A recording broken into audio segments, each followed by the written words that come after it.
So this is our part 2 of our Spider-Man video of you and me talking about Spider-Man stuff that Yes. our memories from our memories to now.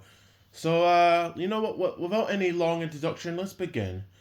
Before we move on to like the other movies, like the other reboots, Yeah. let's talk about more about the figures because I think we missed out a few that I just remembered. Like, remember that big black suit Spider-Man fig? Oh yeah. Did we have a big Spider-Man, or was We it just, had- or was we it just a had- symbiote suit? We had a black suit Spider-Man, big fig as in big toy, Yeah. and we also had a Spider-Man one. So we had both. Okay. But I looked up a week ago. Apparently there was a Venom one. Oh, that would have been awesome It to would have get. been cool to have that. I don't know if we mentioned this in our part 1, but I'm not going to mention it again. But we had 2 figures based on Spectacular Spider-Man. Yeah. The symbiote suit, which looked really good. Yeah. And Doc Ock, which... Oh yeah. The Doc Ock arms, just like what I said about... I think I said this in part 1 about the... Because we had the Doc Ock from Spider-Man 2. They didn't last. And the arms did not last long. They did not last. I don't think the arms in the Spectacular one lasted that long either. Not. They did fucking not. It looked cool. It looked cool, but but the arms did not last the arms, that long. yeah. And our dad has got a lot of statues of Spider-Man. I think he's got like 2 Spider-Man. Yeah, I believe he's got 2 Spider-Man. One is being attacked by Doc Ock's arms, yes. I think, and the other one is like on a building. Yeah. So he's got that. He's got a Carnage one. He's got a big Venom one. He's got a Rhino. He's got a Rhino. He's got a Lizard, which actually looks pretty kick-ass. Vulture. Does Venom Pool count? Venom Pool. Nah. We could talk about that if we do an X-Men video, yeah. which that's a hint for the future. Wink, wink. Wink, wink. That we might do an X-Men video in the future, so keep your eyes open for that in the far future. Yeah. What else did we have as figures? Because I remember, didn't we mention? I don't think we mentioned this. Because I mentioned 2 of the lizards. There was the one based on the movie, and there was one based off a game. Was it? I think it's based on Spider-Man 3, the game. Yeah. Or maybe it was concept for Spider-Man 4. That was because we had a figure of Rhino and Scorpion. They were supposed to be because their packages. I remember their packages had the Sam Raimi Spider-Man. Yeah. So they were definitely based on the games, like Spider-Man 2 and Spider-Man 3. Yeah. Because I think the Rhino we got looked identical to the Rhino from both Ultimate Spider-Man and Spider-Man 2, the video game. Because it had that similar design. Yeah. We did mention there was a comic book version of Spider-Man that we got as a little figure. We got back in like 2012. Yeah. Years and years ago. Do you want to talk about the Lego sets? Yeah. The Legos, we had a lot of Spider-Man Lego sets. Quite a lot. We had the big face of Venom. Yes. We had that. I think that's called a bust, or maybe a bust is when it has the shoulder pieces. Yeah. Okay, yeah. So we had that. We had the Venomsaurus Rex attack. It was like a Venom T-Rex. Oh yeah. Yeah. And it had Spider-Man with his monster truck. Yeah. We had that. We had a double pack that had Spider-Man and Green Goblin mech. We also had a Venom mech that had like a spider jet. Oh yeah. We had that one. Was the Doc Ock and Spider-Man mech a double pack, or was that I believe that was a double hack. Yeah. Was that like not a separate pack? It was they both came together. Yeah, not the new Spider-Man and Doc Ock mech, the old one. Yeah. That came out a few years ago. Yeah. You got there was like the spider bot. Yeah, there was like the spider. And it had Spider-Man and Spider-Man 2099, and it had Sandman and Vulture. Yeah. That was the one you bought. And then I got the Venom Spider, Mm-hmm. which was the one where like it was like an Iron Man covered in a Venom symbiote. Yeah. And it had Carnage and Spider-Man with a little go-kart. Mm-hmm. That's the thing about these. Like, I only like the sets for the figures and whatever what the villains have. Yeah. Spider-Man in a cart or a vehicle is a no-no for me. Like, Yeah. I'm just not a fan of that idea. I'm okay with a spider jet or a spider helicopter. But whenever you see sets of Spider-Man in, like, a go-kart or, like, a monster truck, I'm like, should that just be, like, for a different character? Yeah. I just didn't... I'm not a fan of Spider-Man having vehicles with wheels. I'm okay with him with flying vehicles. Because there has been a few times where Spider-Man has loses his powers. For example, Spider-Man 2. Yeah. He might need a jet in that scenario. You never know. He might need it. You know, like there's a little bank happening in downtown. And Spider-Man needs to swing there, but he doesn't have any powers. So, you know, he hops in his signature Spider-Man Raptor and just goes full throttle.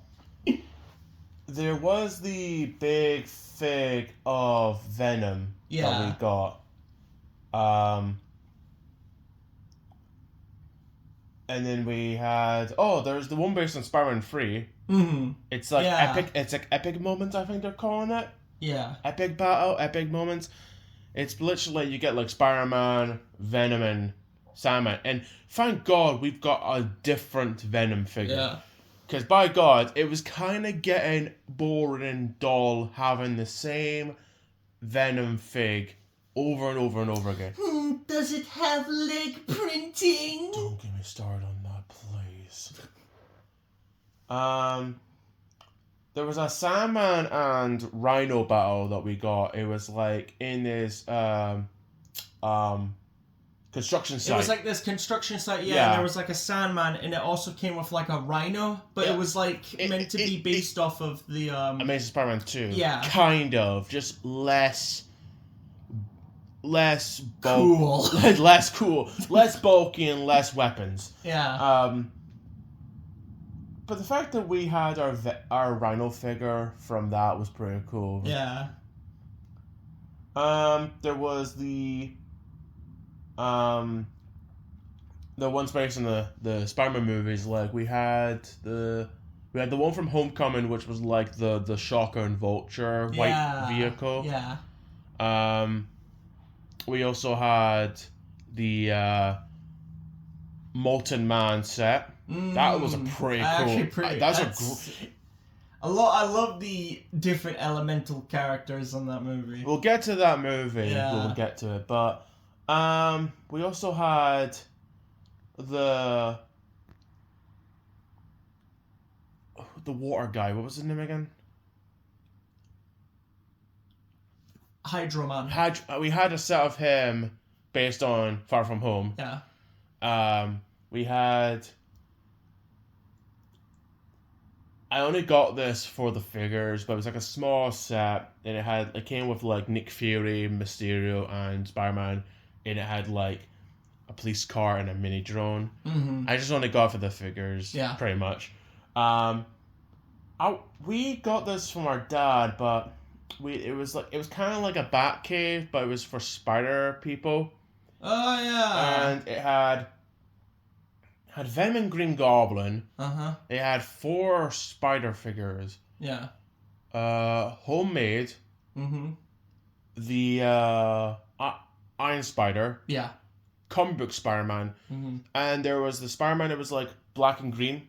Oh yeah. From the Insomniac games. But the Webweaver suit. But in the computer screen, they have a Spider-Man figure of the one from Fantastic Four with a paper bag. So please, Lego, please make a set based on that. I think they've done like a Comic-Con. Of course they did. Yeah, I think they've. It's a bit. But like it needs to be a real set. Suit. Yeah, like the black suit Spider-Man. I think they released those 2 in Comic-Con, but yeah. There was a few Spider-Man mechs that we got. There was one with the hand, the arms, like the claws. Kind of looked like what Spider-Man 2 had, like the Insomnia game. Yeah. With its silver claws, yeah. Yeah, so we had that. There was one we got from Miles Morales, and there was another one with Spider-Man. Or maybe it was the same one we got with the Doc Ock. Yeah, okay, now I remember. It was this one from the Doc Ock that I'm talking about. It had like the... Yeah, that was the one I'm talking about. But the one with the... I remember the one with the silver arms, which is kind of similar to Iron Spider's suit. Yeah. Remember when Marvel did these little go-karts? Lego go-karts. Remember it was like you have like Captain America and Red Skull, and they have goofy faces. What were they called? Microfighters? Microfighters. Or was that the Star Wars one? I understand what you meant. Yeah. Yeah. There was like DC and there was Marvel ones. Yeah. Like, there was like what was it? The Incredible Hulk versus Ultron. I believe I remember that. I think. And then there was Mighty Micros, I think. Yes. Because there was one with Spider-Man and Sandman, which we never got. But we did got the Red Skull and Captain America, which we'll talk about that if we do a Captain America video. Did we get one with? I believe it wasn't it the Green Goblin? Green Goblin and Spider-Man. Yeah. And then we got one with like I think it was Iron Man and Ultron, or maybe it was Hulk and Ultron. Yeah, Hulk and Ultron. They probably correct us in the comment section probably. The ones from No Way Home, which was weird because none of these sets were in the movie. Because I remember I got the one, it was like a Spider-Man drone, but it had Vulture. Now the black and gold suit is in the movie. Yeah. Because it's pretty much you basically take the red and blue suit and turn it inside out. Yeah. And it's black and gold. Yeah. But there was that suit. It was a black and gold drone, and it had Vulture. Now the Vulture is cool. Does not appear in the movie. Yeah. What was the other set we got based on Far From Home? I think it was the Doctor Strange room with that weird green. What's with Doctor Strange is having green monsters that don't appear in the movie, apart from the second movie? Because remember the first Doctor Strange movie? There was like that one hole with red tentacles and shit. Doesn't appear in the movie. And then now we have this green monster that looks like the monster from the Love and Thunder set. Yeah. Doesn't appear in the movie. Oh, and then there was the Spider-Man bags that we got. Like, they just recently had these. It was like, each bag has a Spider-Man from Into the Spider-Verse. Oh, yeah. So we had... I think Prowler, Cowboy Spider-Man, Spider-Cat that was with Indian Spider-Man. Spider-Man 2099. Construction Spider-Man. He had like a hat. He had like 2 weapons. Oh yeah. Spider-Punk. I think those were crutches actually. Probably were actually. Yeah. Yeah. I forgot her name, but there was it was the woman. The hologram lassie. Yeah. Yeah, I forgot her name, but she was the one that was like. She had like a VR headset on. Yeah. Yeah. And then there was the Spider-Man Christmas calendar. Which, oh yeah. Yeah, it had Spider-Man stuff. Yeah. And it had like just Spider-Man theme because I think they were trying to do that for a year. Like 1 year it was like the Avengers had a calendar, then it was Spider-Man, and then I think the year after it was Guardians of the Galaxy. I cannot. Wasn't it Guardians of the Galaxy to begin with, or no? It was the Avengers, wasn't it? I think it was the Avengers, and then and then they did one with Spider-Man, like just Spider-Man themed, and then they did one with Guardians. Yeah. They should do more of those. They should do like a Fantastic Four one. Fantastic Four, Thunderbolts would be a cool one to have. But that's a different video. We're talking about Spider-Man related stuff. So, we can think of other Lego sets that we got during the video, but let's move on to the first reboot. Now, the first in a long line of reboots. I still think Batman has a history of long reboots. Definitely, yeah. Back in 2011, I found out that they were not going to make Spider-Man 4. It was going to be rebooted. Now, I wasn't going to be a fan of a reboot because we've already know Peter Parker's story of him being bitten by Spider-Man. We've seen it from the cartoons. We've seen it in the Sam Raimi movies with Tobey Maguire. I didn't want to see a story again. I just wanted to see Spider-Man continue to be Spider-Man, saving people and stopping villains.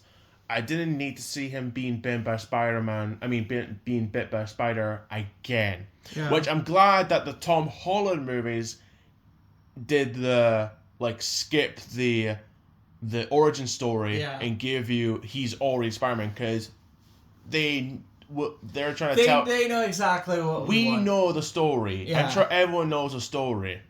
It's the same with Batman. You don't have to have Batman with his dead parents in every movie. You don't have Superman. You don't have to have Superman landing in a farm in every movie. We should know all of this. Yes. And then I remember back in 2011 there was people going back and forth saying that the kid from Twilight, Robert Pattinson, was gonna play Spider-Man. And back then, could you fucking imagine? Back then, to be fair, he does a great job as Batman. He does, but that was during 2011. This was when Twilight was everywhere. Yeah. And every girl was talking about Twilight this and Twilight that, and my primary school and my academy that we went to, that I went to, and yeah, people could not stop talking about Twilight. And then when I found out he was gonna be Spider-Man, I was like, I'm not too. I know. But then the first trailer came out, and the first trailer was kind of like, it's only in a Spider-Man view of him jumping from building to building, and then when he lands on a glass building, then you see the suit. And I was like, okay, this suit looks cool. I actually like it. And then more trailers come by, and we now know that it's not the guy from Twilight. It's this guy called Andrew Garfield.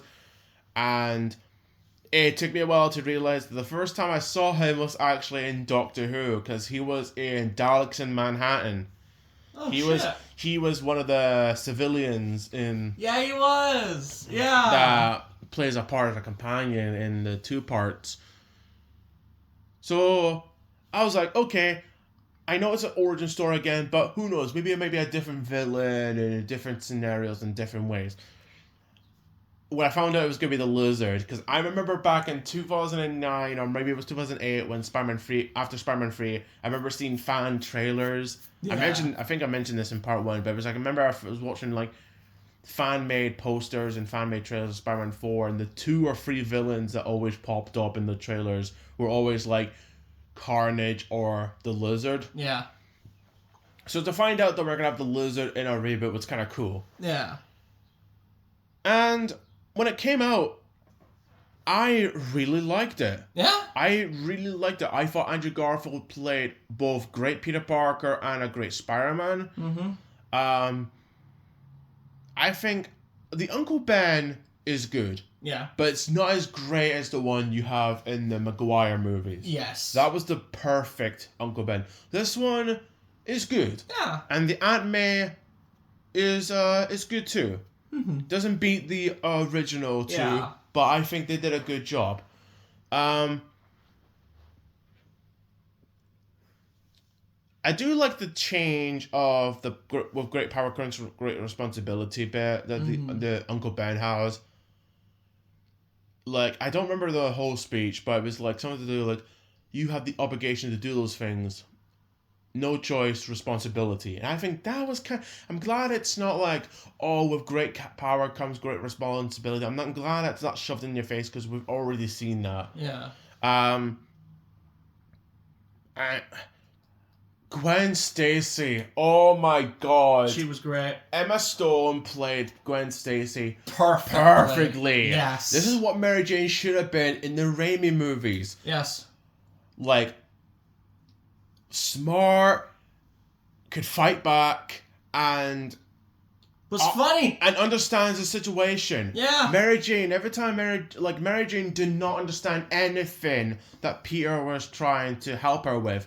Those two are working there. They're working together to make like web shooters, and they're working together to defeat Electro in the second movie. Yeah. And I feel like their relationship was more cuter. I love the bit in the second movie where they're hiding in Oscorp, and then Peter's like, "You chose a locker." Oh, I'm sorry, I didn't pick the Bahamas of hiding places. That is the most cliche spot.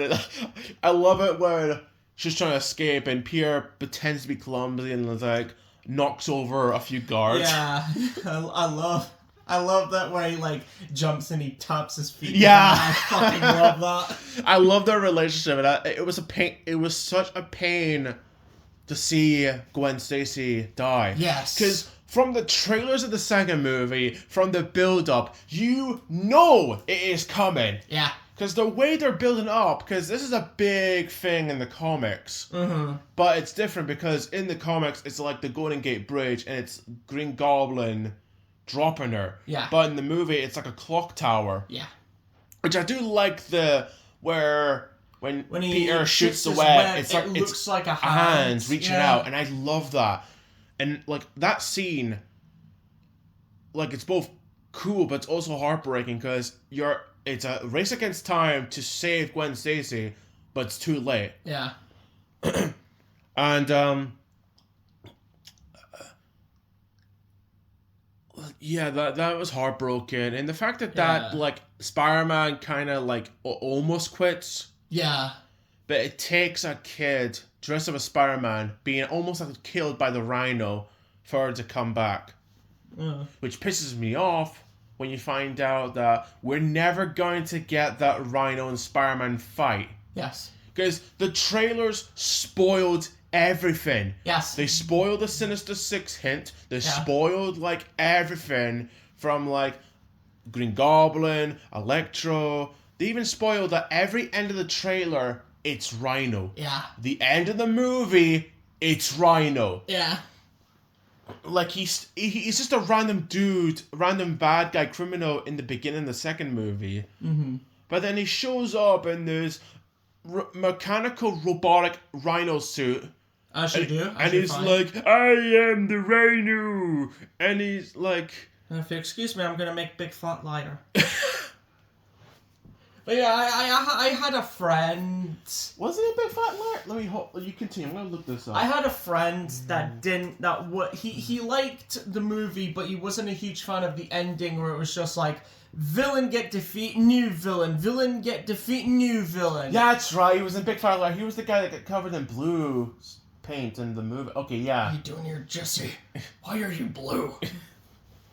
But yeah, I had a friend that didn't like the whole, like, oh, once this villain's got another villain, and once that villain gets defeated, another villain. Like, you know... I kind of get your point, because... Yeah.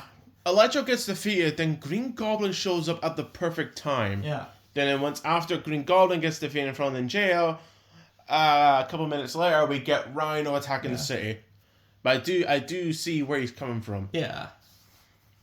I'm not a fan of the Green Goblin design. Me neither. I mean, make fun of Willem Dafoe all you want, saying, "Oh, he looks like a Green Power Ranger," but at least he was a threatening Green Goblin. He's probably the best Green Goblin. Yeah. To the point that they actually brought him for the Tom Holland movies.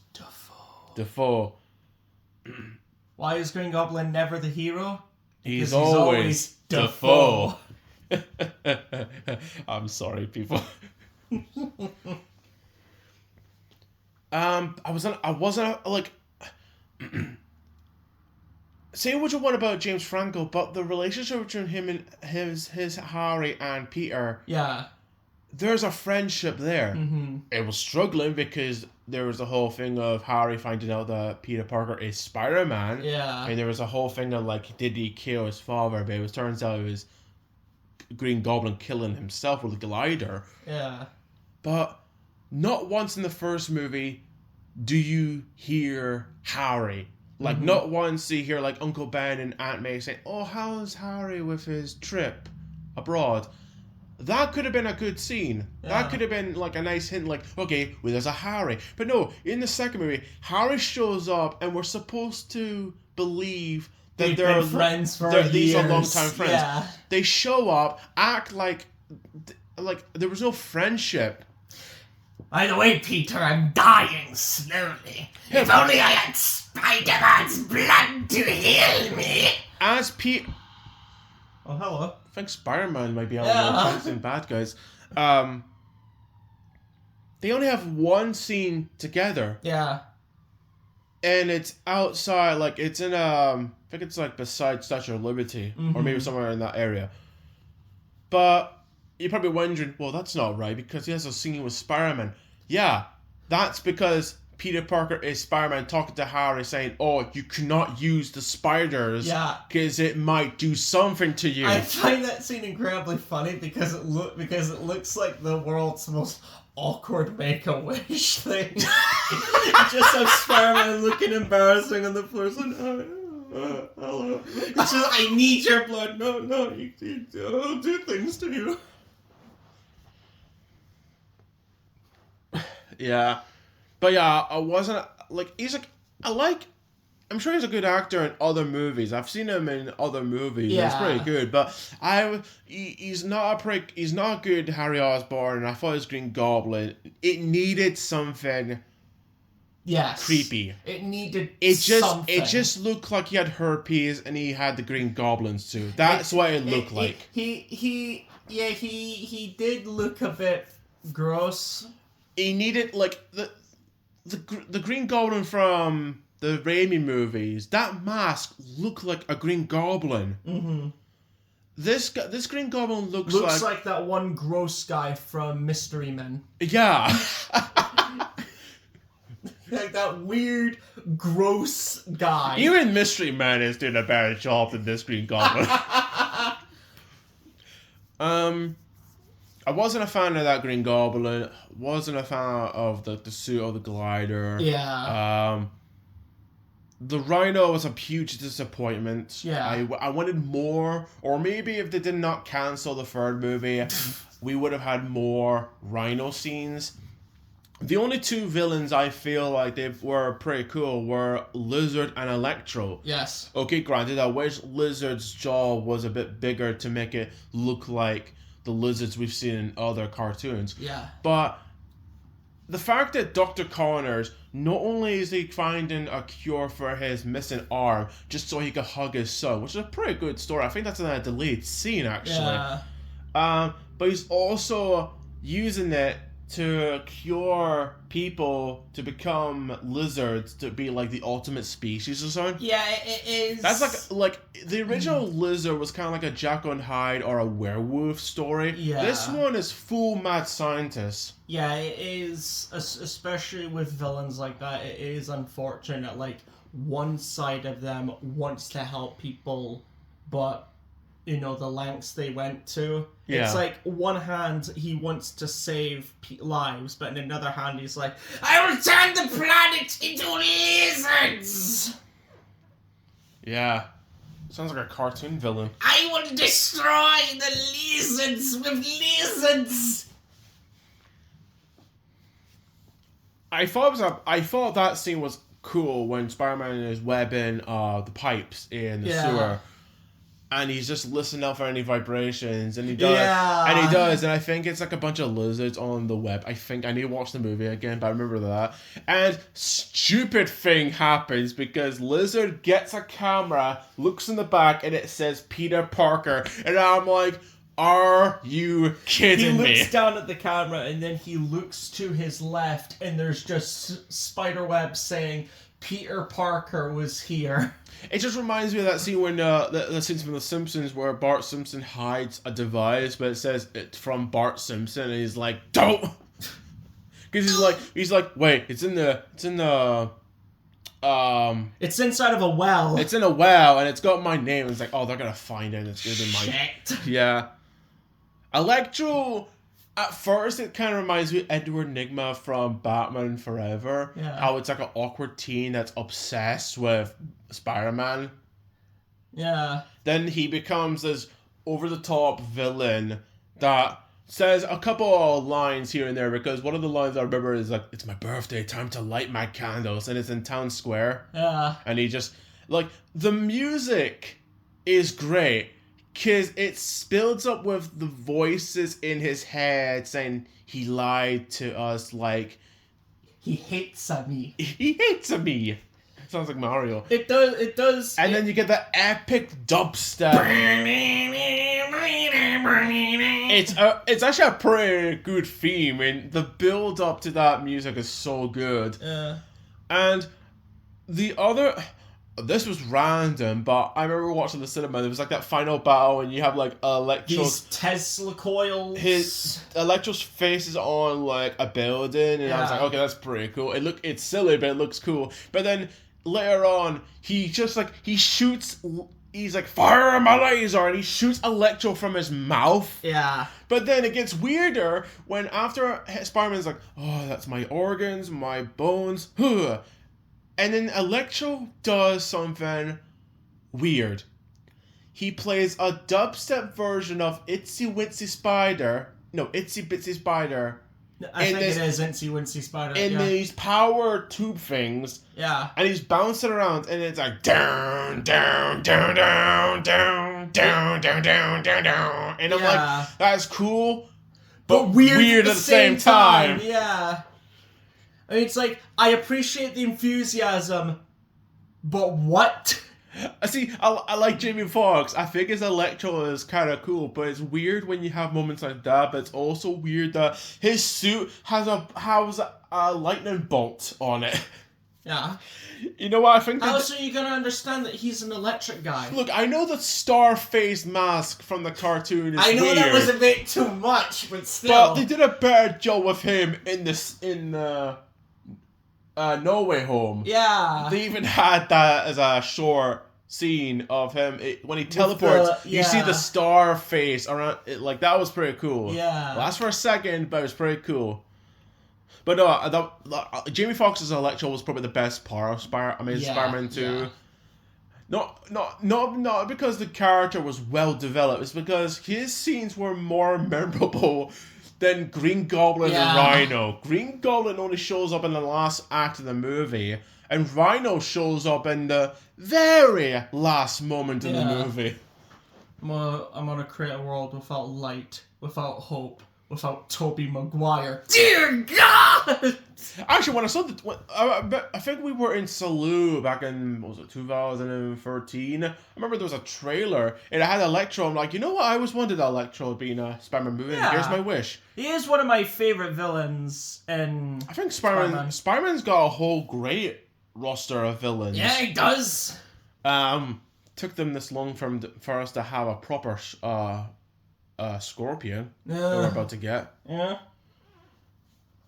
And when I mean proper, I mean he's not a random guy with a tattoo. He's not a random guy in a tattoo like he was in Homecoming without the suit. Or some random guy who is a thug who's the goon of the big bad, and the big bad before he kills him is just like, "Oh, hi, Shocker, you're dead now." And it's like, wait, that guy was Shocker? Oh, apparently, no, the group is called the Shocker. Ah, shit. But they look nothing like Shocker, because they only have one gauntlet and one weapon each in their hand. Yeah. And they don't wear a mask. Yeah. Well, they kind of do, but it's the Avengers mask when they're robbing that bank. Mm-hmm. We can talk about more about the Mark Webb movies before we move on to the Tom Holland movies. But The Amazing Spider-Man movie could have had a great franchise, could have been a great trilogy. What exactly was going on with Sony? Why did it reboot so much? It's just because they didn't have proper control of Spider-Man. It was like Spider-Man. Okay, so you had the Tobey Maguire Spider-Man movies. Mm-hmm. They were interfering a lot with Spider-Man 3 because Spider-Man 3 had a lot of problems. Because Sam Raimi wanted Sandman, the audience wanted a new Goblin, and the studio wanted Venom. Yeah. That's a lot of pressure. Yeah. And I do not know who was in charge of that stupid amnesia scene from Spider-Man 3. But you have Sam Raimi wanted Sandman, which is a pretty known villain. Yeah. A pretty iconic villain in the Sinister Six. Yeah. Played well by Thomas Haig Church. I thought he did a great job. Yeah, absolutely. And then you have New Goblin, which was built up in the 2 Spider-Man movies. The conclusion is weird because you have the amnesia scene and the fact that for some reason he does this where he turns around, smiles up here, and then when a truck comes along, he disappears. And then even when he's like, "Do you like the apple pie?" He's like, "So good." Like he's making a KFC ad for some reason, or an ad for Denny's, and some old guy says, "America." I mean, it is finger looking good, so true. I don't know what to say. And in that scene with him versus Peter in the Osborn mansion is really random. Look at little Goblin Jr. You gonna cry? The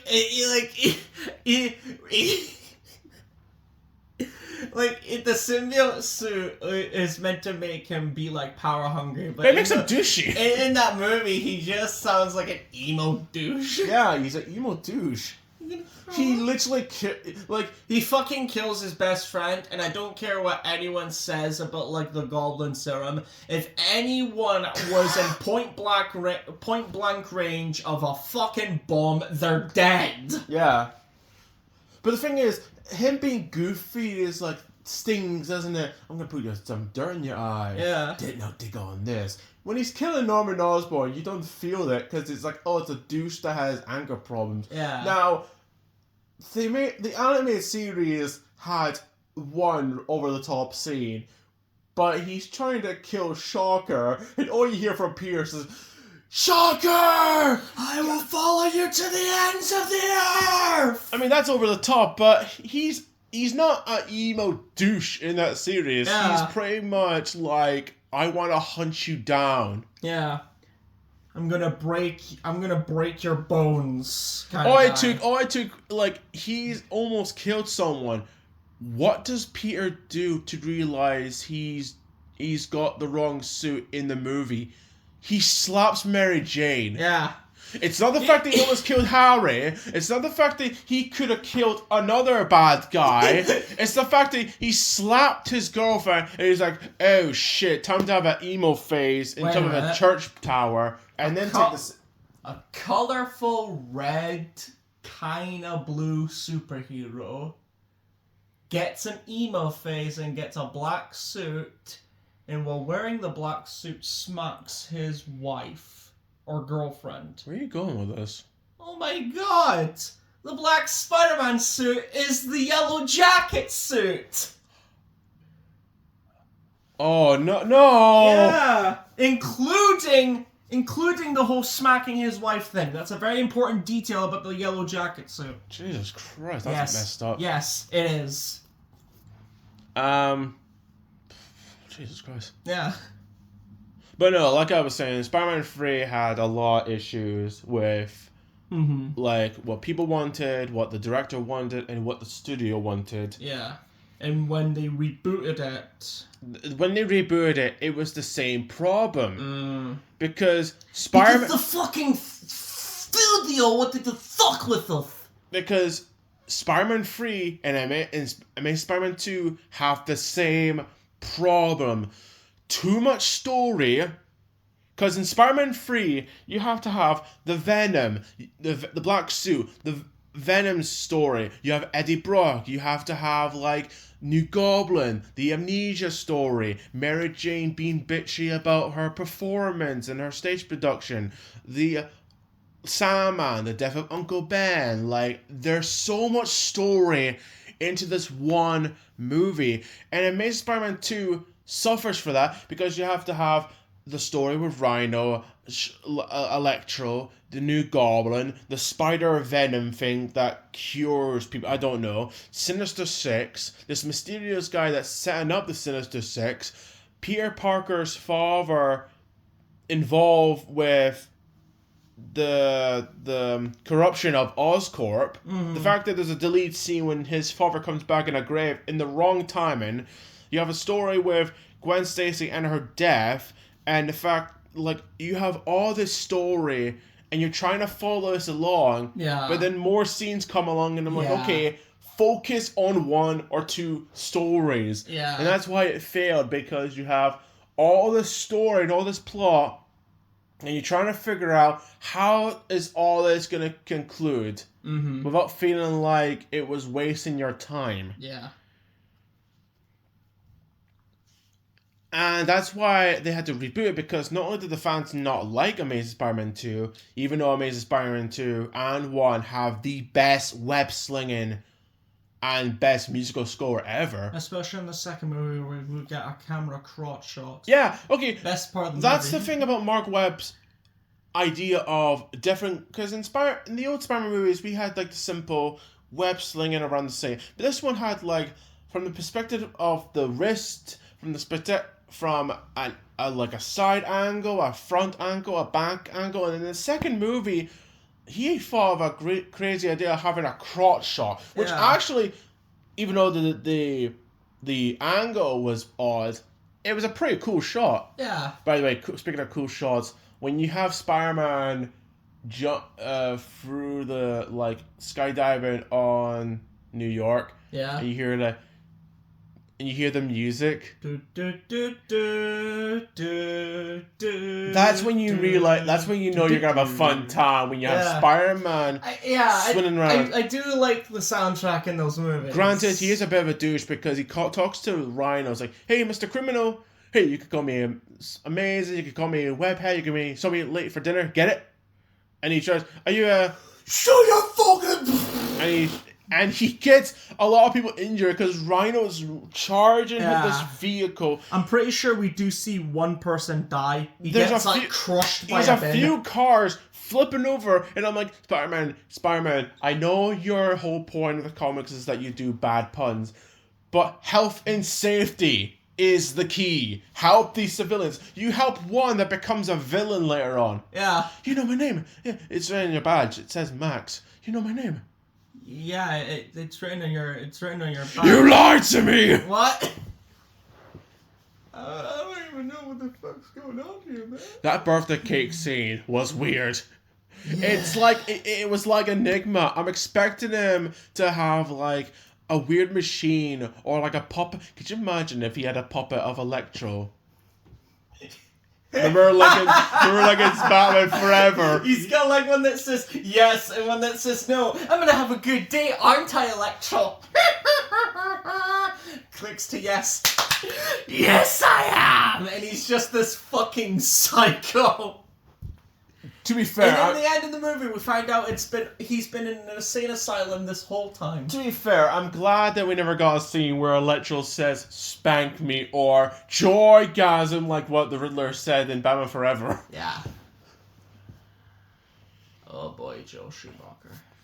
But look, the trilogy had we're gonna have the Sinister Six movie. It was gonna have Amazing Spider-Man 3. It was gonna have a Venom movie, and it was gonna have a Black Cat movie. Yeah. Now, Black Cat is in the movie. She's she's a secretary. Yeah. But the thing is, not once in the movie does she do Black Cat stuff. She doesn't rob someone. She doesn't flirt with Spider-Man. So why call her Felicia, who is Catwoman? I mean, not Catwoman, Black Cat. Why? There's many women in the world that are called Felicia, you know.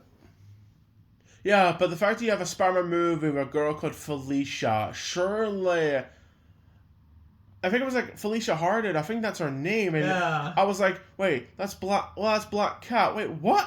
And she does nothing to show that she's Black Cat. Yeah.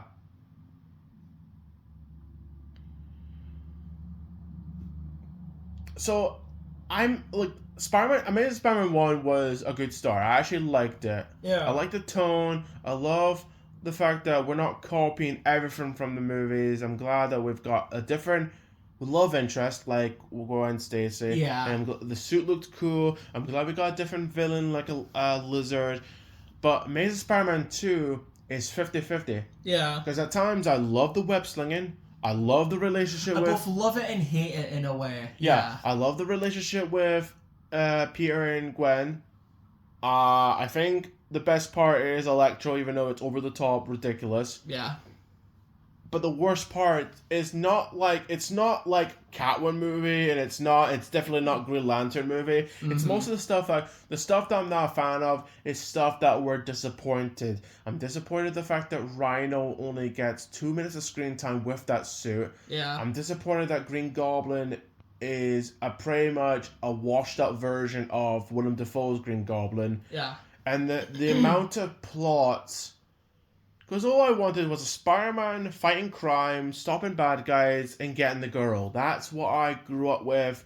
I think like the too much story kind of drags that a wee bit too much. Mm-hmm. So that's why they had to reboot it again. But this time, Marvel took the rights back. Yeah. And that's when we have Tom Holland Spider-Man in Captain America Civil War. Yeah. Now, even though Captain America Civil War is a Captain America movie, I'm still going to talk about Spider-Man in that movie. Because when I found out Spider-Man was going to be in Civil War, I was excited. Yes. But I was wondering, who's going to play? Because I was like, is Andrew Garfield still on? Is that Ariana Grande free? I was wondering, is it Andrew Garfield or is it going to be a new person? When I found out it was a new person, I was like, okay.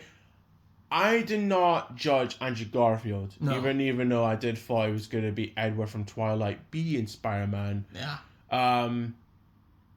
I was curious, does he have the look, does he have the quips, and does he have the, what suit is it going to look like? And then the second trailer showed up where you have Spider-Man, it's like, on the Rouge, webs the shield and grabs it. He's like, hey everyone, and his eyes, zoom in and zoom out, and I was like, okay. Like the aperture of a camera lens. It just closes and opens, and I fucking love that detail. When I saw the suit, I was like, okay, I like the suit. I like the eyes, that's pretty cool. And I like the fact that shield is a pretty cool pose. And I was like, okay, that's pretty good. And when I saw the movie, we have Spider-Man versus Falcon, Winter Soldier, and Giant Man. That was pretty cool. Yeah. And I love the line. It says, hey, Stark, does anyone see that movie? Empire Strikes Back? What's he talking about? I don't know. He's a kid. You know, in that snow planet with the walking Phoenix? And it's like... Wait, maybe he has a point here. And it's so you have watched fucking Star Wars. Yeah. That was a great moment. The scene with Tony Stark talking to Peter Parker in his apartment, and it's like, what do you do? What do you do? What makes you get out of bed in the morning? And he talks about why he does it, and then Tony Stark's like, you're doing it for the little guy, and that kind of feels like an Uncle Ben and Peter moment, kind of. Even though in the rest of the movies it does feel like abused because Tony Stark kind of looks... Shut up! Stop fucking quoting things! I'm sorry! It kind of feels like Tony Stark is talking down to Peter in the second movie and the first movie. Yeah. But no, I think that scene in the apartment is a pretty good scene with both Tony and Peter. Yeah. He only shows up for that one battle. But don't worry, when Spider-Man Homecoming was announced, I was like, okay, what's he gonna do? Who's the love interest this time? Who's the villain? And Homecoming, I was like, okay, Homecoming, straightforward, it's about a prom. So I already know that. But when I found out it was gonna be Vulture, I was like, okay, Spider-Man 4 was gonna have Vulture played by it was two actors. It was either gonna be Ben Kingsley, who it turned out to be the fake Mandarin in Iron Man 3, and it was gonna be John Malkovich. Ben Kingsley would have been a great Vulture, actually. And John Malkovich, but John Malkovich would have been a pretty interesting Vulture. Yeah. And it was going to have Black Cat being his daughter. Now, when I found out it was going to be Michael Keaton, Batman, playing Birdman. Oh, wait, that's a different movie. Playing Vulture Man. Yeah. I was like, okay, got good casting. And it was Liz. It was like, okay, Liz is the girlfriend. Okay, Liz was one of the girlfriends in Spectacular Spider-Man. Yeah. Okay. When I saw the movie, I thought the movie was pretty good. Yeah. I thought Ed was a pretty enjoyable friend. Mm-hmm. It still pains me when he dropped that Lego Death Star. Yeah. Like, he sees Peter as Spider-Man, he drops it, I was like, in the audience, everyone who has a Lego, like, cringes is like, fuck! Why would you do that? Why would you make a Lego it was set? Beautiful! You make a Lego set that costs how many hours? How many hours did you make that? Yeah. You drop it and you're like, oh, that was effort. God, fuck! And then you have, like, this girl that talks talks shit and like acts like a wee bit like a bully, but she's being sassy, and then you realize she's MJ, but it's not Mary Jane, it's like a different name. Yeah. Which I thought they have a cute relationship in the second and third movie. Yes, I would say the same, yeah. And then you realize that they're both dating in real life, which is crazy. Oh, that's cute. That's crazy. Yeah. Vulture, by God, Michael Keaton's Vulture has to be the best villain since Doc Ock in the Spider-Man movies. Yeah. Like, his design, the wings, that mask. Like, when I've seen Vulture in, like, the Spider-Man games or the comics, it does look ridiculous when it's, like, it's actually a green feather suit. This 75-year-old pensioner with a fucking bird suit, bright green bird suit, and it's just like, I'm gonna steal things from New York City.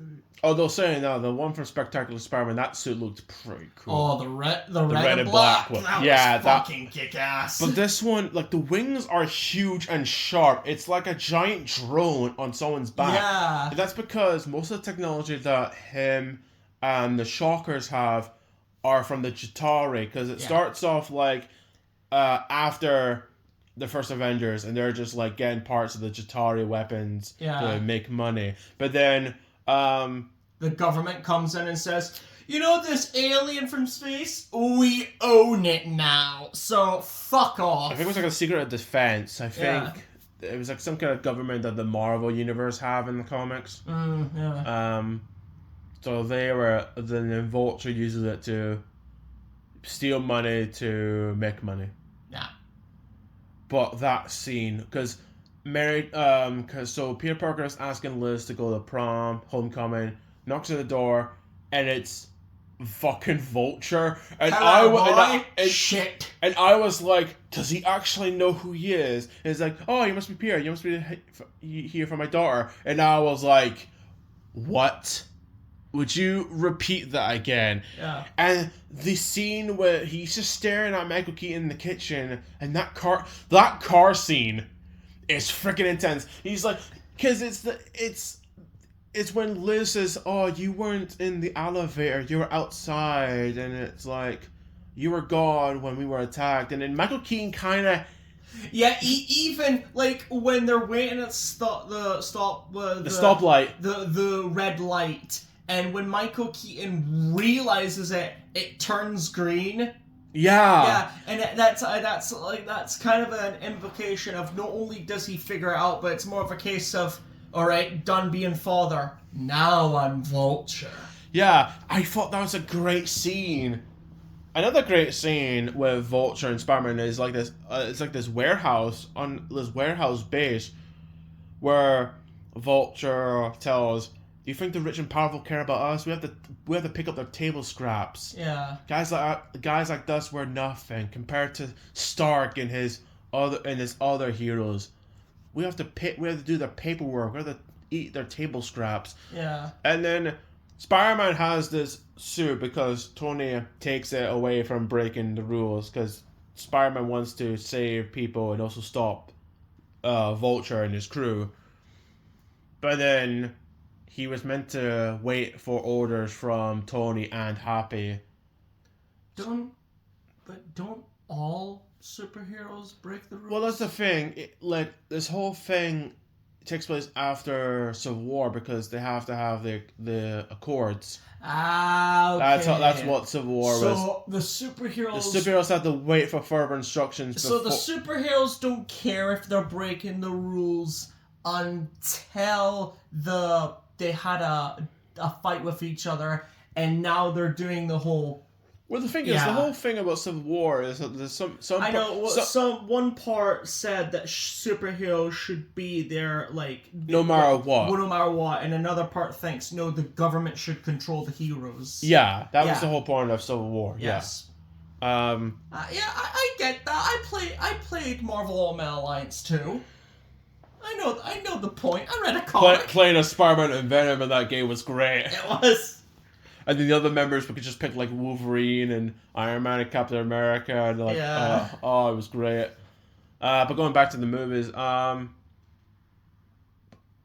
the scene when they're outside the theme park, they're in the beach, and then Vulture's wings are broken. That was a great moment because you just see him picking up Spider-Man off his wings. It's just like sparkling. Mm-hmm. I really like that. The Vulture's theme. That was a great theme. Everything about Vulture, his personality, his character, his develop, his suit, his music, everything about Vulture is great. He's one of the best Spider-Man villains since Doc Ock, played by Alpha Molina. Yeah. And Ed's a good friend. I love the scene where he helps Peter with a shocker. Yeah. And he goes to the computer room, and then I think it's like a teacher stops. What are you doing here? Watching porn? Yeah, that got me, because Wait, what? I was watching this with someone, and the way the person looked at me and said, "Did he actually say that?" And I was like, "Yeah, he said that. He said the PORN in a Marvel Disney movie." He said the corn in a Marvel Disney movie. To be fair, Disney owns Iron Man, and that's about a pimp that becomes a superhero. Yeah. And then Liz had to leave because I don't know if she found out Vulture was her father, like the villain. But she leaves, and then the second movie was interesting because I remember I don't know who was gonna be the villain, but when I saw the trailer, when I found out it was gonna be Mysterio, I was like, you know what? They're gonna make he's gonna be the hero first, and then he's gonna be the villain. Yeah, because I think he's done that before. Like he's the I think his first introduction, I don't know if it was him or Chameleon in the comics. I think he was the one that made Spider-Man a criminal. I believe it was. Maybe it was both of them. It was both. Yeah, because I think Spectacular Spider-Man, Chameleon makes Spider-Man rob. Yeah. But I think in the comics, I think it was Mysterio. Yeah. Which, when you have illusions, you can just make anything happen. Yeah. And he was a pretty cool boss fight in Spider-Man Friend and Foe. Also, I must say, okay, he was Far From Home. He's a special effects artist. Mysterio is a special effects artist. Which he was the one that... Holograms are a special effect. Yeah. And I'm like, they were able to make Mysterio, a modern Mysterio, work fucking perfectly. Yeah. And in my opinion, I will say that Electro is my favorite villain. But if we're talking about the movies, Mysterio is in my opinion, the best depiction of Mysterio. Yeah, because I don't know. I think it's like just illusional magic, like what magicians use. Yeah, it's and his suit was meant. He's meant to look like an Avenger. That's so he was meant to, with the cape and the armor, he's meant to look like a god, and like with the costume he's meant to look like a hero, and the magic he's meant to look like Mysterio. So he's meant to be a combination of all the heroes. Yeah, but in the comics it's mostly like just like what a magician does, like illusions. But in the movie it's drones, like what you say, it's drones that make that hologram these elemental monsters, which is a real shame because Molten Man and Hydrogen Man are real villains. They're real villains. But the fact that Mysterio makes up these ideas, I think like the beginning of the movie, it's Sandman. Yeah, it turns out that was an illusion. So 4 villains, 3 that are known. We don't know what the storm monster was meant to be based on. Yeah. The design of the monsters look cool. Yeah. Molten Man looked awesome. Yeah. Hydrogen Man looked cool, and the storm monster that looked insane. It kind of reminds me of the monster. It kind of reminds me of the threat from Moana, like the one when Maui steals the stone. Oh yeah, like the giant fire goddess. It kind of gave me that vibes. I think he put all of them together. I think. Yeah, he did. And the drones are pretty cool. Mysterio's suit and his helmet is so cool, and I love that illusion scene when Spider-Man thinks he's talking to Nick Fury, but it turns out it was illusion. And maybe he's like, if he were better, maybe he'd still be alive. And you have zombie Iron Man comes out. And then you have a spider coming out, and it goes into this spider eye, and it's like an army of Mysterios. Yeah. And I'm like... And he takes his helmet off, and it's Spider-Man inside of a globe. And I'm like, that's fucking awesome. This is Mysterio. This is at amazing. His best. And that's what they... Like, I was wondering how they're going to make the illusions look cool. Yeah. And they found a way. And then Spider-Man gets hit by a fucking train. Yeah. It's like a PSA for a look. You only get one life. Don't fuck it up. I like the stealth suit that he has in the movie. Although people are gonna just call it what was it? The Blue Monkey or some shit. Yeah. No, he's like a European ripoff. Blue Monkey, and he's like, what the fuck?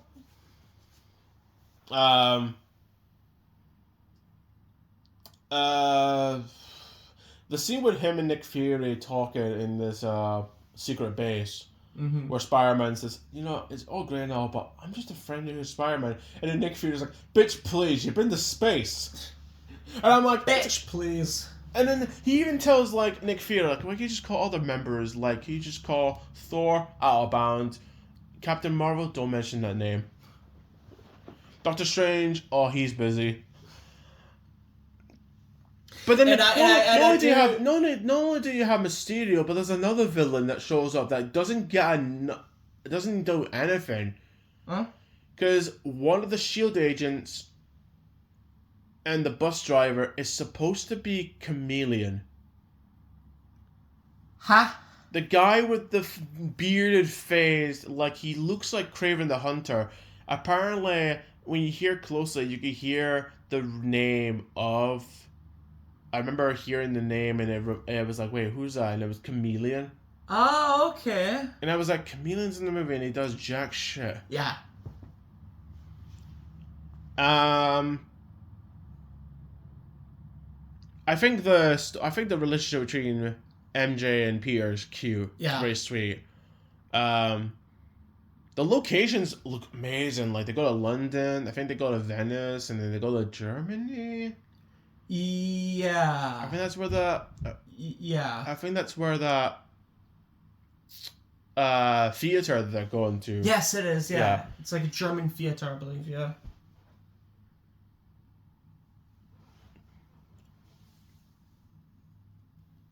Oh, and for some...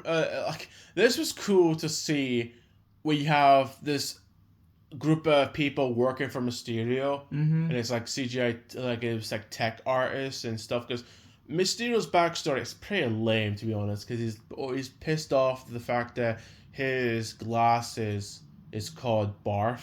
Yeah. And he's pissed off because he made those glasses, and it's given a really poor name. Yeah. And it's like, wait a minute, so Vulture's an Iron Man villain. It's a Spider-Man villain that has an Iron Man grudge. Mysterio's a Spider-Man villain that has an Iron Man grudge. Yeah. That was weird. But there's not only that, but one of the members of the crew is the guy that got shouted by Obadiah Stane in the first Iron Man. Yeah. Remember the guy that says, Tony Stark was able to make this in a cave? The guy who he's shouting at is working for Mysterio, who I just found out is the kid from A Christmas Story. Oh, fuck.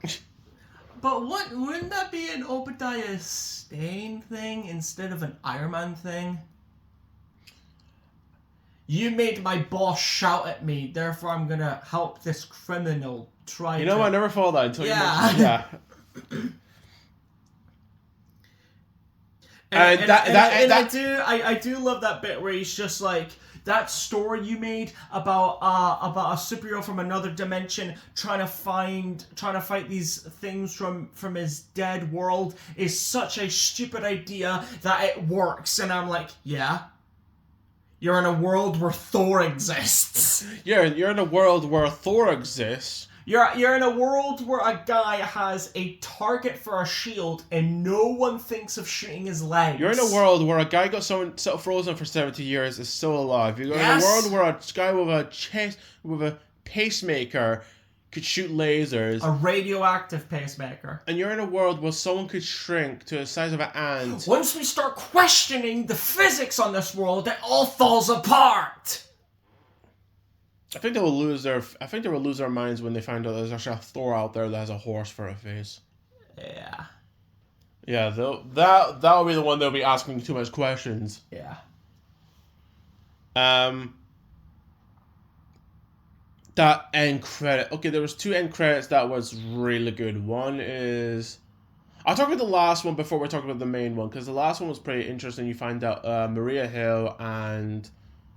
Nick Fury are Skrulls from Captain Marvel. And then Nick Fury is in a spaceship with other Skrulls. Yeah. I still think they should have just made the Skrulls bad guys instead of just good guys. I completely agree. Yeah. Because that was the whole point. It was meant to be an undercover alien race. It's kind of like Hydra. It was also kind of parallels with like the whole Cold War Soviet Russia thing. Like who can you trust? Yeah, who can you trust? Loose lips sink ships, that kind of stuff. Like your enemy could have been your neighbor kind of thing. Yeah. It was meant to be like space propaganda Hydra. Kind of thing. Space Hydra. Yeah. But instead they made them misunderstood good guys. Yeah. But the other end credits was great because it builds off the other movie. Mm-hmm. And it's Spider-Man dropping off MJ in the city, and then he's on top of a pole, and he looks and he finds out that Mysterio sent a leak fake video of Mysterio saying that Spider-Man is trying to kill him. He's controlling the drones. He says he's the new Tony Stark. No one else is, and he's trying to kill me. Mm-hmm. And then everyone believes it, and then you have like the return of J.K. Simmons as Jane Joan Jameson, the real hero of the universe. That, like, when I found out he was back, I was like, wait, what? That was great. And then we found out the ballsy move this movie has when they realize... What the fuck? Peter Parker is Spider-Man. Oh, wait, the other way around. Spider-Man is Peter Parker. And it shows like a half face of Spider-Man and Peter Parker. And I was like, wait, what? Wait, how is this gonna... Wait, what?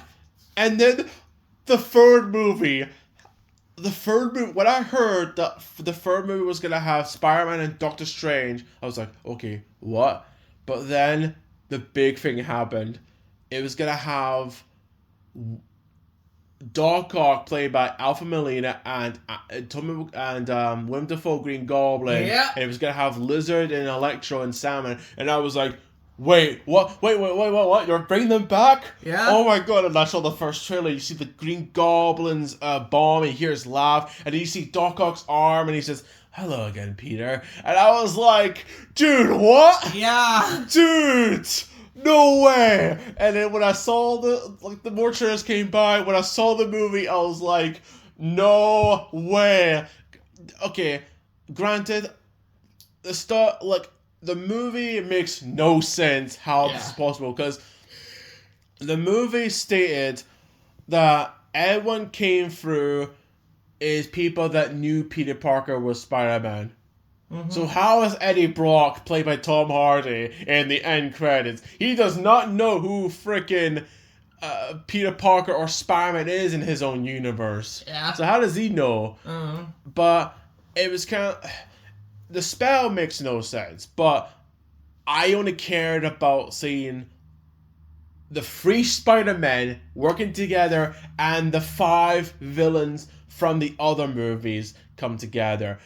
Seeing Tobey Maguire, Andrew Garfield, and Tom Holland in the same room. I do fucking love that scene when they're like not only the lab, but also when they're standing on the Statue of Liberty. Yeah! And they're like talking about that. I do love it because these are practically the same person, but they're all different. Like, oh, one of them doesn't have web shooters. They come out of his wrist, and they're like, oh, how does that One work? has organic web, like, one has organic, the other 2 have, like, web shooters, and then they were devices. And then they're like, oh, I had a web clot. And he was like, oh, that reminds me, I had a web clot too, and it's just like, oh, I fought an alien from space. I also fought an alien. I'm like boring. I never fought an alien. Can we go back to the whole you're boring thing? I fought a guy in a rhino suit.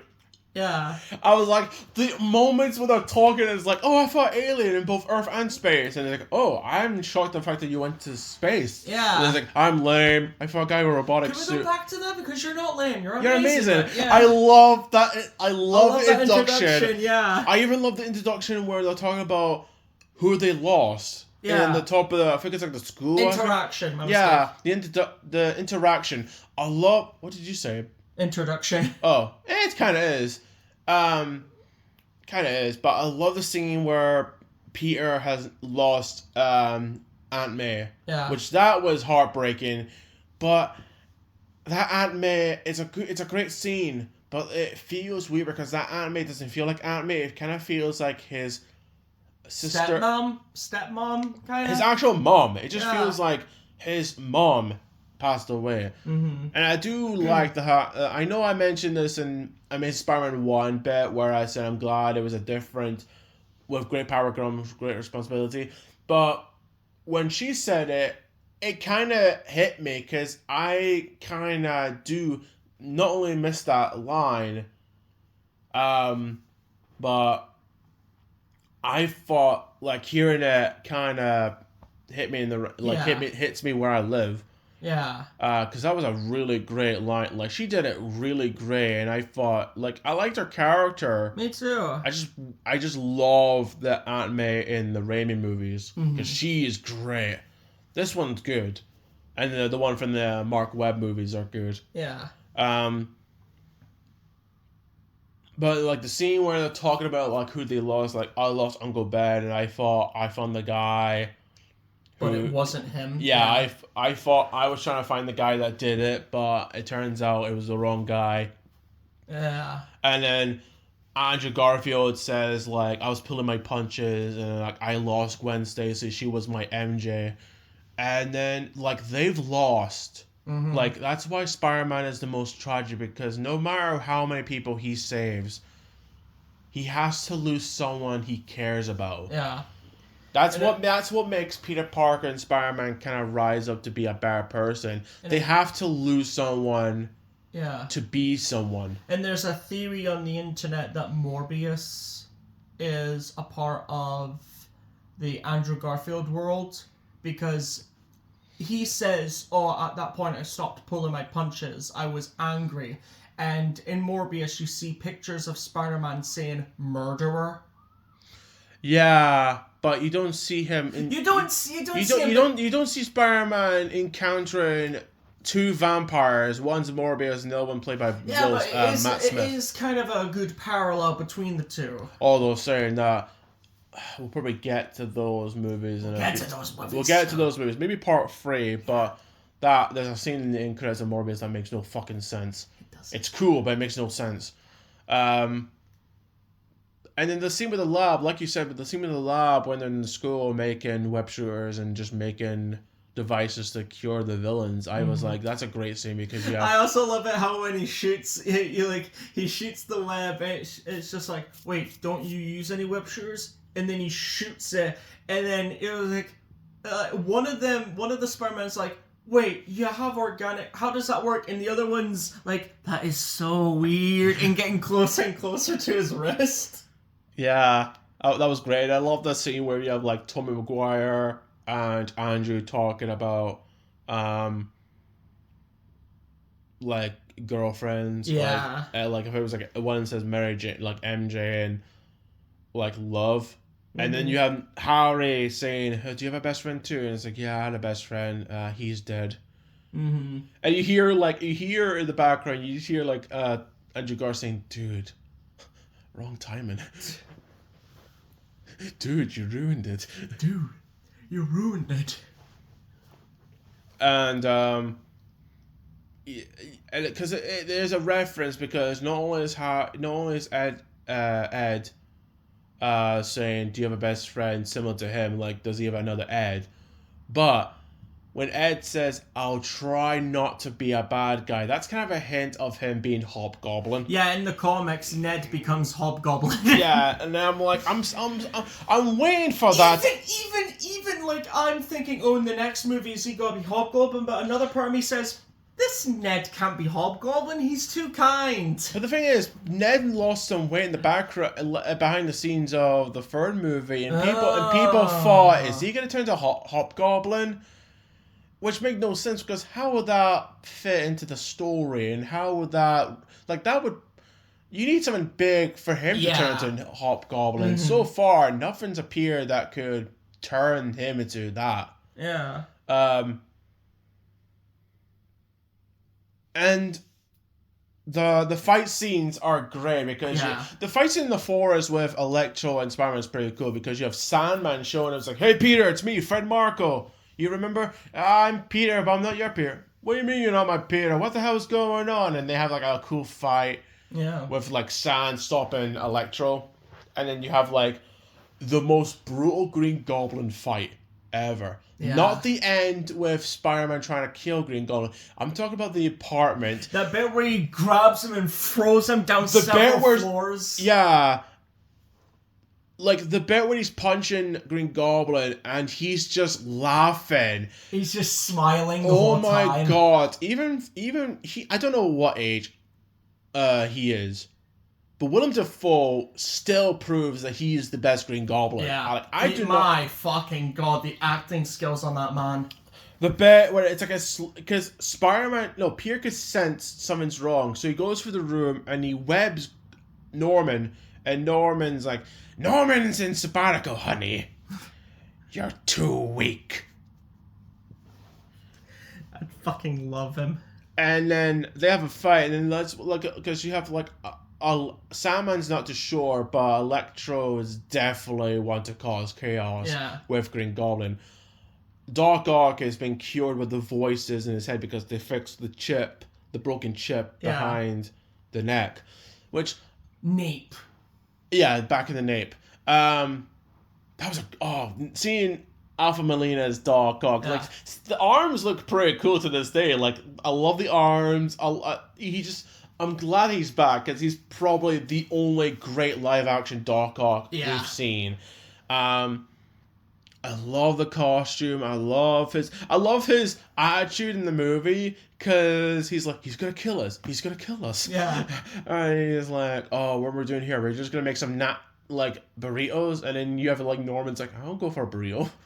Are we gonna make burritos in your fucking lab? He's got these red tentacles around the body because Spider-Man has hacked the arms because the arms got covered in the nanotech and they turned red.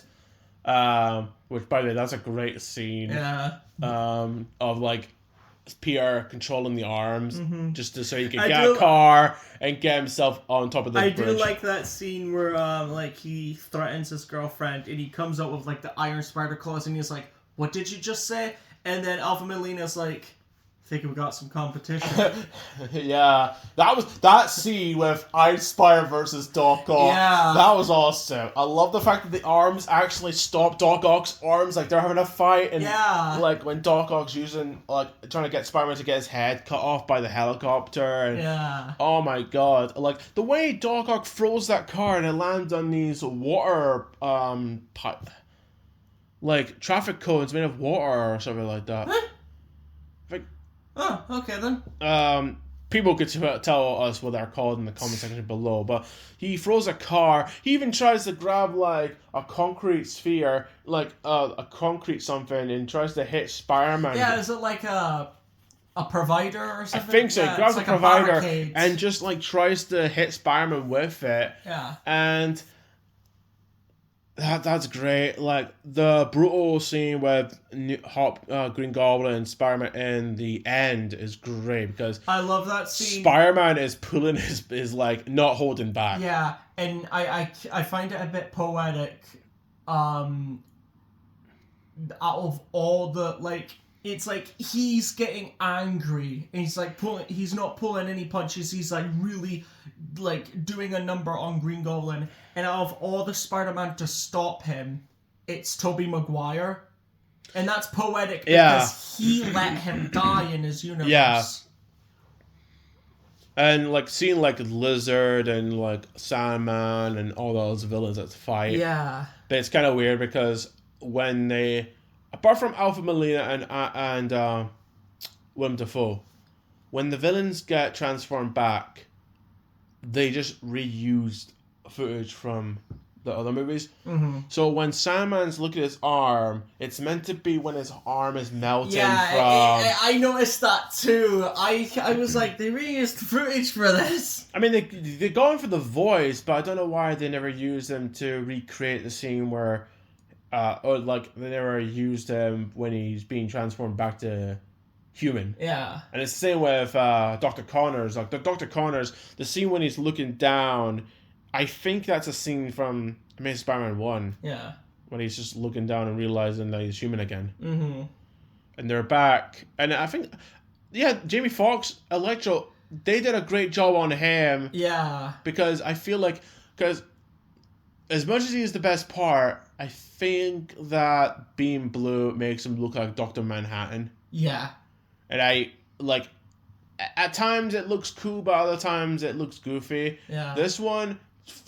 it's like full on cool Electro. Mm-hmm. He's hungry for power. Yeah. And I just love the fact he's got a Stark reactor. Yeah. It's like, where the fuck did he get that from?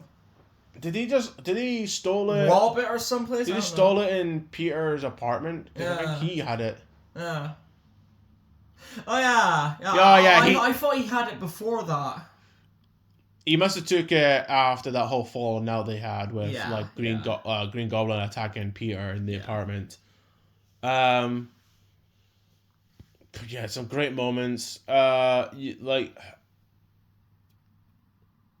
was a rumor going around that there was going to be a scene with Gwen Stacy, Emma Stone, and Kristen Dunst's Mary Jane going to show up. Mm-hmm. That was a rumor, but I'm surprised they never showed up for a quick cameo. And then, the ballsy move. Each movie has a ballsy move on Spider-Man. Peter Parker reveal in the end of Far From Home, that was a big one. But this one was bigger because you have Doctor Strange using the spell to make sure everyone forgets who Peter Parker is. Yeah. Which probably means Doctor Strange has to forget about him too, or maybe, I don't know. But the spell, he does forget about him because that was explained in Multiverse of Madness. Yeah. Do you think the spell I think the spell must have wiped out every traces of Peter Parker being Spider-Man, with news reports. Yes. Well. That's probably the whole point of the spell. It was, but it would only be the Mysterio and Peter Parker things. It won't be the other things he did. Yeah. Yeah. But that doesn't stop J.K. Simmons, J. Jonah Jameson. J. Jonah Jameson's always an asshole to Peter. Yeah, but the fact, this makes no sense because he says anyone who wears a mask is a criminal, coward, or something. And I'm like, well, Captain America, Iron Man, Daredevil, they wear masks and helmets, and you calling them cowards? No. You're a traitor to the American state, my friend. No, it's only Spider-Man I hate. Yeah, it's only Spider-Man I hate. Anyone who wears blue, come again, says Captain America, and red. Hello. And Spider-Man. Only Spider-Man. I hate only Spider-Man. What was Spider-Gwen?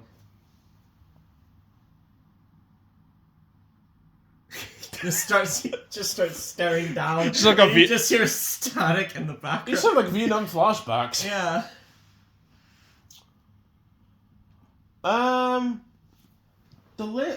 More Lego sets we could talk about. There's the two Ghost Rider sets. Oh yeah, I fucking love the first one. So like the first Ghost Rider set. Oh, the Hobgoblin. Yeah, it had Hobgoblin, and the first time I saw it, it was like, I'm fucking getting this. What's with Spider-Man and Ghost Rider having sets? I know, right? Because there was one with the Ghost Rider car. Yeah, that we got. That one. Oh, he was from Agents of S.H.I.E.L.D. It has the silver. The silver skull. Yeah.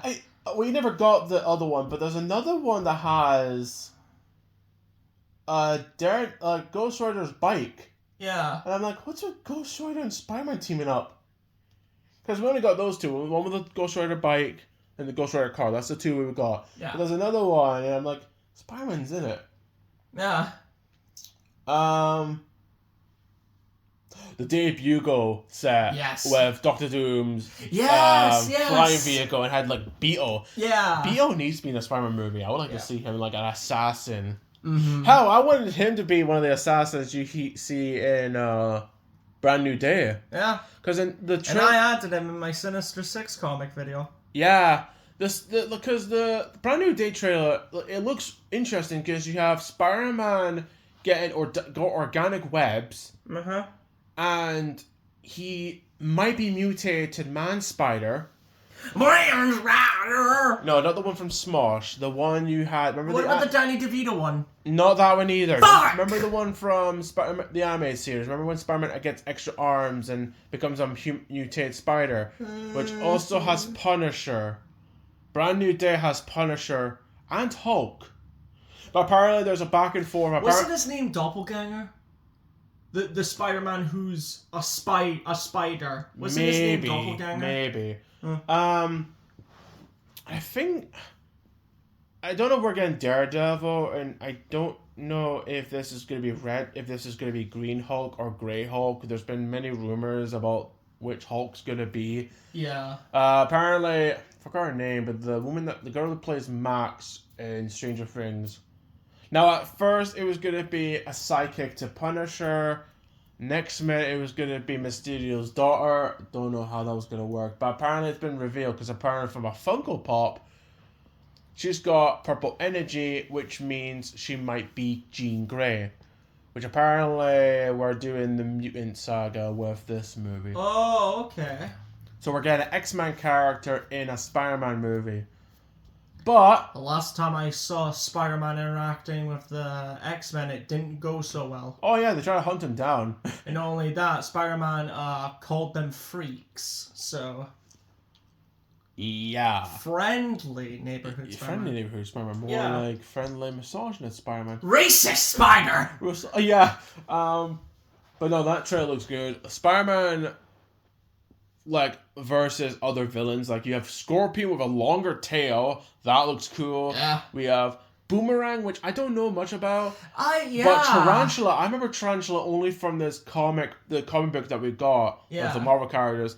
And the scene that they have in the trailer is just the same as the one from the comic. Yeah. Although, Tarantula does look different. Because at first I thought it was part of the Hand, who are also in the movie. Yeah. But no, it's Tarantula. Yeah. And I'm like, okay, I'm glad we're getting new villains. But there's also another villain. I think it's like this female villain that jumps into bodies, which you do see in the movie. Because at first, when you have this armored tank entering like a prison, inside is like an old lady who looks like the old lady that got punched in the face by Captain Marvel. Okay. And she does this thing when she looks at a body, and the body, like, twitches like it's been controlled by someone. Mm-hmm. And apparently there is going to be a villain that controls bodies. I forgot her name, but it's a woman. And I think it's like a lesser-known villain, but maybe people could tell me in the comment section below that this is a villain that jumps through bodies and bodies. Yeah. And apparently we're supposed to be getting Tombstone, which... Yes! Yes, finally. And there is an image out there of him holding Spider-Man by the throat, and it's a scene-by-scene accurate to the comic. Yeah. And I'm like, okay, cool. I hope he's got an intimidating voice, just like the one from Spectacular Spider-Man, because that was probably the best Tombstone ever. But apparently there's been test screenings of people not a big fan of the ending. Mm-hmm. Now, I could already tell what this ending is, and I could already tell what it's going to be. I'm probably going to get this wrong, but hear me out. I'm going to say it. Spider-Man might die at the end of the movie. That's probably going to be that's probably the thing that people were not a fan of. Yeah. But what if there's going to be a scene, I bet you there's going to be a scene at the end credits where it's Peter Parker gets the symbiote, which is a reference to Secret Wars. I think it's like there's a scene when Spider-Man in the comics, he raises his fist out of the grave and he gets a symbiote, I think. I could be wrong, but someone told me, and I was thought about it. Someone told me at work, and then I thought about it, and I was like, you know what, this could work. And when I found out that the test screens are not a fan of the ending, me and him looked at each other and was like, you know what, this could be the ending where Spider-Man dies, but at the end credits, he's going to rise up with the symbiote. Mm-hmm. Or maybe they might do that in Secret Wars. We don't know, but I bet you the whole reason why people are pissed off at the ending is because Spider-Man dies, or maybe Spider-Man does mutate. Turns into a little spider guy. Or maybe it's because the whole scene of Spider-Man and Mary Jane and MJ not going out together, who was the whole point of the movie, they might go together, which beats the purpose of the third movie. Or maybe it's just people complaining for the sake of complaining. Yeah, that's true. Yeah, I'm looking forward to see that movie. Yeah. Do you want to just end this? And we could do part 3. We can do a part 3. I think we've talked enough as it is. Part 3 will be based on the Insomniac games. Wesley and Aiden will be coming up in the next. I'm trying to do an MCU thing. We're gonna end this right now. We've talked enough. We talked about enough, but we talked about enough. Spider-Man's huge. So part 3, listen out for part 3 where we talk about the Insomniac games, the Sony Spider-Man movies. Yeah, like Venom and Morbius and Madam Web. We're gonna talk about those in part 3. Hope you're excited. In the episodes we like to call Aiden and Wesley will return in Doomsday. It will be a fucking Doomsday. It will be a fucking Doomsday, Jesus. So yeah, hope you enjoy this part 2 video of us talking about Spider-Man stuff. Let us know in the comment section below, what Spider-Man stuff have you seen? What do you like? What's your favorite Spider-Man costume, movie, and villain? Just let us know in the comment section below. And with that being said, Spider-Man! I'm Spider-Man, Uncle Ben. I'm Spider-Man, Uncle Ben. With great power comes great big booty